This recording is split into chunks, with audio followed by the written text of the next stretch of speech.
तो अभी फाइनली हम लोगों को मिल रहा है खाना, आप देख सकते हैं। देखिए इधर में भैया लोग अभी है इधर में। देखिए इधर में खाना का क्या आइटम है वो अभी हम आपको दिखाते हैं।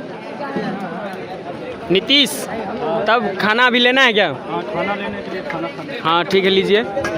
इधर में देख सकते हैं स्वीट्स भी है और बाकी का और भी सामान है। गिलास पकड़ो।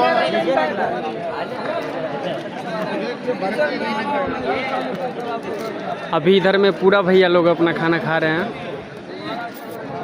शंकर जी, ओ शंकर जी, आरो चाहिए कोनो चीज?